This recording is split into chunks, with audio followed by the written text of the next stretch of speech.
Yang ketujuh, yang sekarang kita akan bahas adalah manfaat menikah. Nabi SAW menganjurkan suami istri agar melakukan aktivitas seksual guna memperoleh keturunan dan menikah dengan gadis. Ya.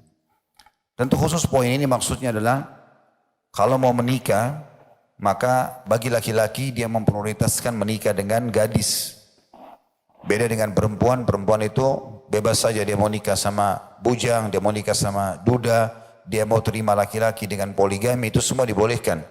Bahkan di dalam alam laki-laki ini, makin dewasa seorang laki-laki, maka tentu makin bermanfaat bagi si perempuan. Makin banyak pengalaman hidupnya, maka makin besar manfaatnya bagi si perempuan. Sebagaimana waktu Hafsah menjadi janda, maka Umar bin Khattab sebagai ayah keliling mencari siapa kira-kira yang layak menjadi suami bagi Hafsah. Maka dia mendatangi Uthman bin Affan yang pada saat itu radhiyallahu anhu majma'in sudah berumur. Lalu kemudian menawarkan Hafsah, tapi Uthman tidak punya hajat pada saat itu. Kemudian dia datang menawarkan diri atau menawarkan anaknya kepada Abu Bakar, dan Abu Bakar pun terdiam. Lalu Umar pulang lalu berdoa kepada Allah Subhanahu wa taala agar dikaruniakan untuk Hafsah suami yang saleh. Maka akhirnya setelah beberapa hari berdoa datang lamaran Nabi SAW kepada Hafsah. Maka Umar pun gembira pada saat itu dan di pernikahan Nabi SAW dengan Hafsah. Karena tentu Nabi SAW adalah manusia terbaik. Mengalahkan semua Bani Adam atau keturunan anak Adam termasuk para nabi-nabi. Maka Umar pun membisikkan, Abu Bakar membisikkan Umar sambil mengatakan, "Hai Umar, pada saat kau tawarkan Hafsah, bukan aku tidak ingin menikahinya. Tetapi aku mendengar Nabi SAW sudah berulang kali menyebut-nyebut Hafsah. Dan Nabi tidak menyebutkan seorang wanita kecuali beliau minat untuk menikahinya. Maka aku tidak akan menikahi kecuali kalau Nabi SAW tidak menikahinya, maka aku pasti akan menikahinya." Tapi saksi bahasan kita, Umar bin Khattab radhiyallahu anhu bukan menawarkan Hafsah kepada orang-orang yang sebaya dengannya. Masih ada Abdullah bin Abbas, ya, ada Abdullah bin Mas'ud, ada Abdullah bin Amr bin As, banyak sahabat-sahabat, ya, Abdullah bin Zubair yang terkenal dengan kesolehan masih muda. Tapi Umar bin Khattab tidak tawarkan kepada mereka karena memang di alam laki-laki ini makin ada pengalaman hidupnya, maka makin layak dia menjadi suami. Karena sudah pengalaman hidup, apalagi kalau sudah mapan dari segi akalnya, dari sisi ilmunya, pengalaman hidupnya, dari sisi materinya, maka jauh memudahkan bagi si wanita. Tapi khusus laki-laki dianjurkan kalau ada pilihan antara janda sama gadis, sunnah Nabi SAW dia mendahulukan gadis di sini. Karena gadis itu nanti kita akan lihat beberapa hadits menjelaskan mereka belum punya pengalaman hidup sebelumnya. Maka mereka jauh lebih dianggap tanda kutip setia kepada suaminya. Kalau janda tentu ada juga. Nabi SAW mencontohkan menikah dengan janda. Tetapi umumnya mereka punya pengalaman masa lalu. Nah masa lalunya ini biasanya akan dibandingkan dengan keadaan suaminya sekarang. Kalau dia temukan suami sekarang lebih baik daripada suami yang lalu, maka dia akan bahagia. Tapi kalau dia temukan suami sekarang menurut dia lebih rendah atau lebih kurang daripada suaminya yang pertama, maka dia akan buat masalah. Dan karena dia sudah pernah jadi janda, maka tidak ada rasa takut untuk menjadi janda lagi. Akhirnya rumah tangga tanda kutip ada sedikit ancaman dalam masalah ini. Tentu kecuali yang Allah Subhanahu wa taala berikan ketakwaan, keimanan dari janda-janda yang mulia seperti kasus Khadijah radhiyallahu anha, istri pertama Nabi SAW, dan semua istri Nabi yang lain, Sofia, Hafsah, Juwairiyah, ya, kemudian semua ini adalah Ummu Salamah, Zainab binti Jahash, Juwairiyah binti Harith, semua ini adalah janda-janda. Tapi Nabi SAW memotivasi kepada umatnya agar mendahulukan gadis terlebih dahulu. Kita akan bacakan di poin ini. Imam Bukhari meriwayatkan dari Abu Hurairah radhiyallahu anhu, ia mengatakan Nabi Sulaiman bin Daud alaihi wassalatu wassalam berkata, "Aku benar-benar akan menggilir 70 istri pada malam ini, yang masing-masing istri akan melahirkan seorang mujahid yang berjihad di jalan Allah." Seorang sahabatnya berkata kepadanya, "Ucapkanlah insya Allah." Tetapi Nabi Allah Sulaiman tidak mengucapkannya. dan tidak ada seorang pun dari mereka yang hamil kecuali satu orang. Lalu Nabi SAW menanggapi sambil mengatakan, seandainya dia, maksudnya Sulaiman alaihissalam, mengucapkan insya Allah, maka niscaya mereka semua para istri itu akan melahirkan anak mujahid di jalan Allah. Hadis riwayat Bukhari nomor 3424. Juga dalam riwayat Imam Muslim disebutkan, aku bersumpah kepada Rabb yang jiwa Muhammad berada di tangannya, seandainya dia mengucapkan insya Allah, niscaya mereka berjihad di jalan Allah sebagai prajurit semuanya. Hadis ini riwayat Muslim nomor 1659. Makna daripada hadis ini, karena tadi beliau kebetulan di poin ketujuh ini menggabungkan antara pentingnya seseorang itu menikah dengan niat dan tujuannya adalah mendapatkan keturunan yang saleh. Kemudian juga dia berharap dengan menikah itu dia menikah dengan gadis. Jadi ada dua hal poin masuk poin nomor 7 ini, dan sekarang masih disebutkan dalil tentang pentingnya berharap anak-anak soleh yang nanti menjadi pemimpin umat, mujahid, para ulama, sebagaimana hadis yang disebutkan tadi ini. Niat baiknya Nabi Sulaiman alaihissalam. Hanya saja Nabi Sulaiman alaihissalam lupa mengucapkan insya Allah, maka akhirnya tidak jadilah istri-istrinya hamil pada saat itu. Jadi biologis bukan hanya sekedar mendapatkan kenikmatan, tapi diikuti dengan keinginan memiliki keturunan yang baik. Juga di sini diambil pelajaran bahwasanya kalimat insya Allah adalah sebuah kepastian.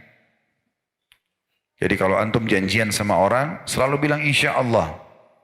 Nah, di Indonesia kadang-kadang unik ini. Datang ke rumah saya, insya Allah. Lalu dia bilang jangan insya Allah dong. Ya. Seakan-akan insya Allah itu nggak pasti. Nah ini keliru. Harusnya dia kalau dikatakan insya Allah dia terima, karena itu kepastian. Di sini Nabi SAW bersumpah atas nama Allah. Kalau seandainya Nabi Allah Sulaiman mengatakan insya Allah, semua istri saya yang saya gauli malam ini dari 99 itu hamil melahirkan mujahid, pasti akan lahir dari setiap wanita tersebut ya, pasangan atau anak-anak yang soleh dan mujahid.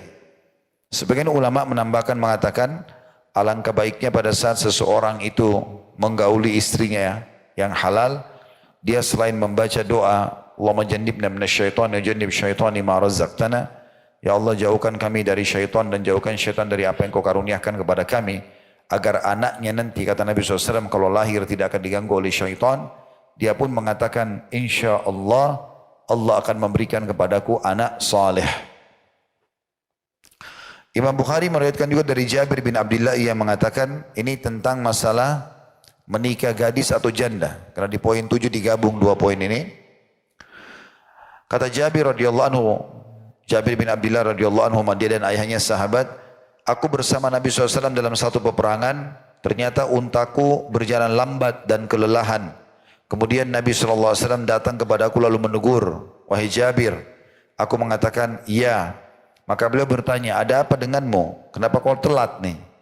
Maka aku menjawab, untaku berjalan lambat dan kelelahan sehingga aku tertinggal.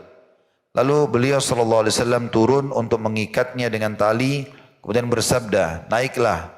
Aku pun naik. Sungguh aku ingin menahannya dari Rasulullah SAW. Beliau bertanya, apakah engkau sudah menikah? Aku menjawab, sudah. Lalu beliau SAW bertanya, gadis atau janda? Aku menjawab, janda. Lalu Nabi SAW bersabda, kebetulan di sini Jabir masih bujang dan dia menikah sama janda. Lalu Nabi SAW bertanya, mengapa tidak menikahi gadis saja sehingga engkau dapat bermain-main dengannya dan ia pun bermain-main denganmu. Jadi lebih mudah untuk bercanda, untuk riang, gembira. Karena dasarnya dia baru tahu ini suami pertamanya. Aku menjawab, sesungguhnya aku mempunyai saudara-saudara perempuan. Maka aku ingin menikahi seorang wanita yang bisa mengumpulkan mereka, menyisir rambut mereka dan membimbing mereka. Beliau SAW bersabda, engkau akan datang. Jika engkau datang maka demikian dan demikian. Maksudnya nanti kau akan datang. Datanglah ke rumahku maka aku akan bayar untamu ini. Karena kebetulan Nabi SAW waktu itu membeli untahnya Jabir yang lemah tadi. Lalu beliau bertanya, apakah engkau akan menjual untamu? Aku menjawab, iya. Lalu beliau membelinya dariku dengan 1 uqiyah atau ukurannya 1 ons perak. Kemudian Rasulullah SAW sampai sebelumku ke Madinah, sedangkan aku sampai pada pagi hari. Ketika kami datang ke masjid, aku menjumpai beliau di depan pintu masjid, lalu beliau bertanya, apakah sekarang engkau telah tiba? Apakah sekarang kau baru tiba?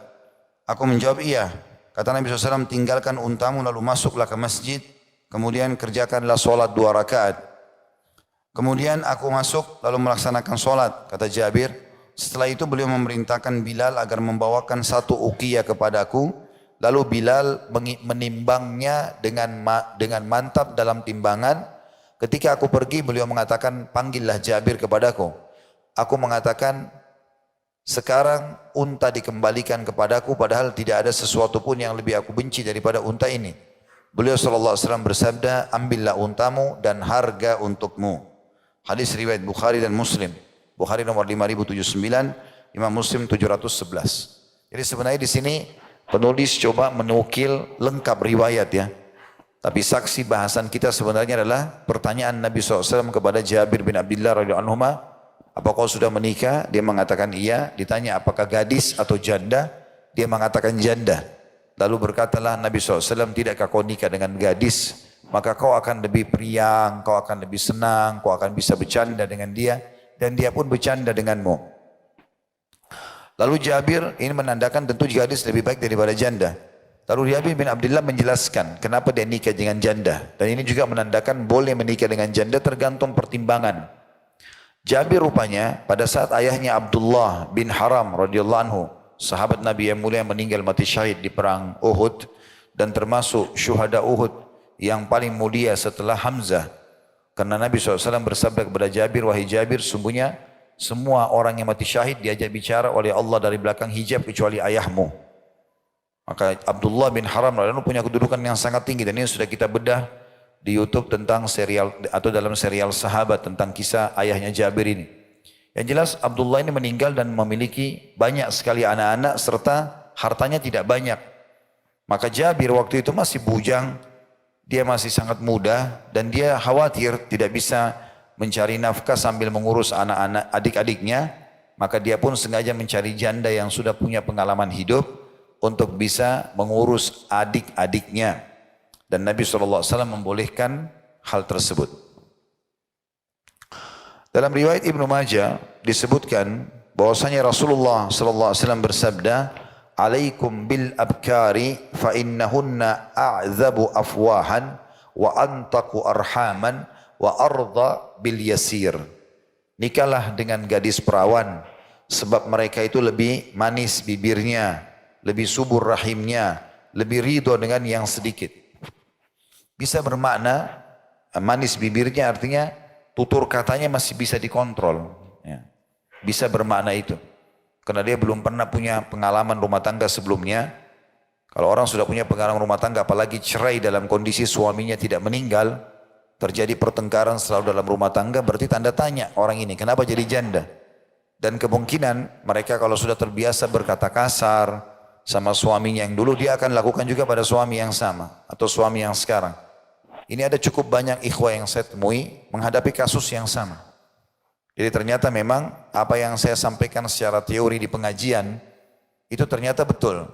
Bahwasanya menikah sama janda ini cukup banyak hal-hal yang mendatangkan resiko-resiko. Di antaranya resikonya itu adalah lisannya lebih tajam daripada orang-orang gadis. Seperti Nabi SAW sampaikan. Tentu ini bicara masalah global ya. Kalau ada di antara janda yang santun, yang ramah, terutama kalau yang memang mengabdi dengan suaminya sampai suaminya meninggal. Jadi janda karena suaminya meninggal, bukan karena pertengkaran. Maka itu insya Allah masih tertinggal akhlak-akhlak yang baik. Tapi kalau sudah cerai, umumnya ini lisannya seringkali tajam. Gitu kan? Karena dia sudah menganggap, ya sudah nggak cocok, sudah tinggalin saja saya, cerai saja dan seterusnya. Maka ini yang dimaksud dengan makna haditsnya, salah satu makna hadits ini. Subur rahimnya yang dimaksud adalah di sini tentu karena dia belum pernah melahirkan, maka dianggap dia subur, gitu kan. Seperti itu maknanya. Walaupun janda terbukti sudah melahirkan, berarti dia juga subur. Tapi yang dimaksud sini adalah lebih mudah untuk bisa punya anak lagi atau punya anak kalau masih gadis. Begitu juga dengan ridho dengan yang sedikit. Jadi kalau pertama kali menikah, apa yang kita sebagai suami biasa tetapkan sama istri, misal kita kasihkan dia nafkah sekian misalnya. Gaji kita misalnya 2 juta, kita kasih 1 juta. Ya udah, kita mengatakan kelolalah harta ini misalnya, maka dia akan jalan. Karena dia belum punya pengalaman dalam pengelolaan nafkah. Tapi kalau seseorang nikah sama janda, tadinya suaminya kaya raya, misal biasa memberikan dia 20 juta, 30 juta, atau memenuhi semua kebutuhan hartanya, lalu kemudian menikah dengan kita dan kita tidak punya pendapatan, maka ini akan jadi masalah baru dalam hidup. Hari pertama, hari kedua bisa berjalan, setelah itu nanti akan jadi masalah. Apalagi kalau memang dasarnya dia merasa dia yang membiayai si laki-laki ini. Ya, banyak gitu yang masih bujang nikah sama janda-janda kaya, akhirnya kena dibiayai hidupnya, maka janda ini menganggap remeh dia. Dia tidak punya lagi suara, tidak punya kewibawaan dari rumah, nggak bisa lagi memimpin karena semua sudah harus makanan yang dia masukkan di mulutnya pun hasil dari keringat si perempuan tadi. Ya, itu yang dimaksud dengan ini.